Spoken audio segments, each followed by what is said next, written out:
Assalamualaikum. Waalaikumsalam. Gimana kabar Mbak Widya hari ini?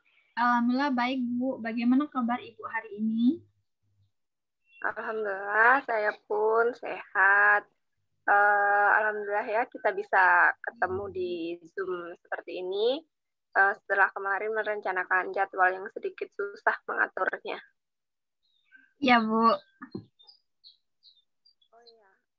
Tidak seperti biasa. Kemarin Mbak Widya menghubungi saya itu tiba-tiba terus merencanakan pertemuan melalui Zoom ini. Ada apa ya? Ada yang bisa Ibu bantu? Jadi ini, Bu, sebenarnya saya ini ragu, Bu, untuk bercerita kepada Ibu. Takutnya nanti Ibu malah membocorkan rahasia saya dan bercerita kepada orang lain tentang masalah yang saya ceritakan ini, Bu. Jadi Mbak Widya mempunyai masalah, tapi takut untuk bercerita kepada saya gitu. Ya, Bu. Sebelumnya Ibu izin menjelaskan asas-asas dalam bimbingan dan konseling ya. Baik, Bu. Di dalam bimbingan dan konseling ini tuh terdapat asas kerahasiaan, di mana asas kerahasiaan ini menuntut dirahasiakannya segenap data dan keterangan tentang klien yang menjadi sasaran layanan. Jadi Mbak Widya tidak perlu takut, Ibu akan membocorkan rahasia tentang masalah Mbak Widya ini. Tuh. Oke, Bu. Saya langsung cerita aja kali, Bu, ya. Jadi Ya, gini, Bu. silahkan. Saya ini merasa sangat aneh dengan teman-teman saya, Bu. Merasa aneh bagaimana maksudnya? Aneh sekali, Bu. Semua teman-teman saya merasa seperti menjauhi saya, Bu. Padahal saya tidak pernah melakukan salah apa-apa pada mereka. Bahkan saya selalu baik pada mereka. Saya kalau misalnya minta tolong gitu ya sama mereka. Saya selalu memberikan imbalan kepada mereka kok, Bu. Sudah berapa lama hal itu terjadi? Sudah lama sekali, Bu. Tapi puncaknya baru akhir-akhir ini. Saya dengan teman-teman saya, Bu. Saya tidak tahu apa salah saya. Setiap saya bertanya pada mereka tentang apa salah saya, semuanya tidak ada yang menjawab, Bu. Bahkan mereka hanya cuek dan membiarkan saya sendiri. Maksudnya ini dikucilkan seperti apa ya? Ya, dikucilkan, Bu. Semisal saat saya ingin ikutan ngobrol bersama mereka, saya selalu tidak dianggap gitu, Bu. Apakah kamu pernah merasa berbuat salah kepada mereka, Wid? Saya tidak merasa pernah berbuat salah, Bu, sama mereka. Bahkan saya selalu berbuat baik pada mereka gitu. Mungkin saja karena mereka iri sama saya, Bu. Iri maksudnya gimana ya? Ya, karena kan saya anak tunggal gitu, Bu, ya. Saya juga merasa berasal dari keluarga yang kaya raya gitu. Jadi mungkin mereka ini iri sama saya gitu, Bu. Gitu. Kenapa kamu berpikir seperti itu? Ya jelas lah, Bu, saya punya segalanya sementara mereka tidak. Apakah sikap seperti itu baik buat kamu? Sikap yang mana, Bu, ya? Saya selalu berbuat baik pada mereka. Saya akui saya memang sering minta tolong pada mereka, tapi saya juga memberikan mereka imbalan kok, Bu. Ya, sikap seperti yang Ibu maksud, bagaimana cara kamu ketika meminta tolong pada mereka? Maksud Ibu? Maksud Ibu, coba kamu peragakan pada Ibu bagaimana biasanya cara kamu meminta tolong pada teman kamu itu. Ya, biasalah, Bu.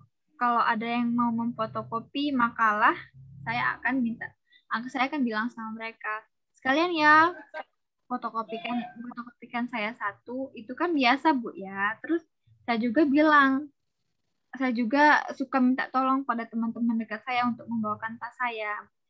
Saya bilang, bawain tas saya dong, gitu, Bu. Terus, tapi saya nggak sekedar minta tolong kok, Bu. Saya juga ngasih mereka imbalan uang lelahnya gitu ya, misalnya ya. Bahkan saya sering traktir mereka makan siang. Gitu. Apakah seperti itu yang kamu maksud dengan minta tolong?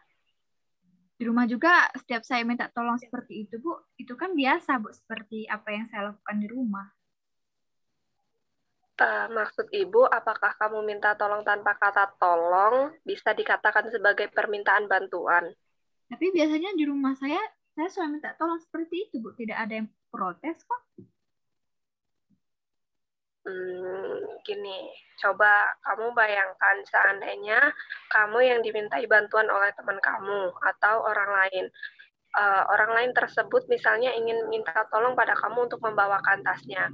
Lalu orang tersebut bilang seperti ini pada kamu, Widya bawain tasku dong. Nah, apakah kamu menolongnya?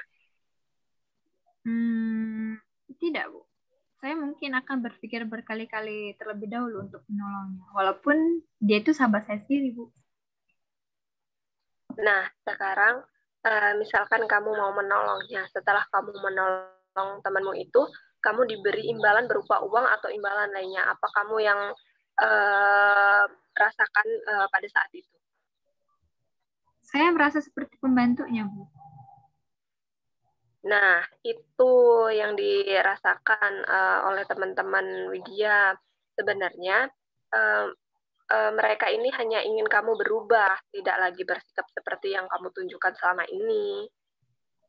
Tapi kenapa mereka tidak langsung bilang sama saya tentang kesalahan saya itu, Bu? Ya, mungkin karena mereka takut mengungkapkannya pada Widya dan mereka ingin perubahan itu langsung dari kamu sendiri gitu. Mereka ingin kamu menyadari kesalahan yang telah kamu perbuat itu. Jadi apa yang harus saya rubah dari diri saya, Bu? Ibu pikir kita bisa memulainya dari hal yang paling sederhana, misalnya dengan menyisipkan kata tolong pada setiap permintaan bantuan. Ibu contohkan ya, misalkan kamu ingin meminta tolong untuk mengkopikan makalah pada teman kamu yang bernama Lulu. Kamu bisa bilang seperti ini, Lulu, tolong kopikan juga ya makalah buat saya satu, seperti itu.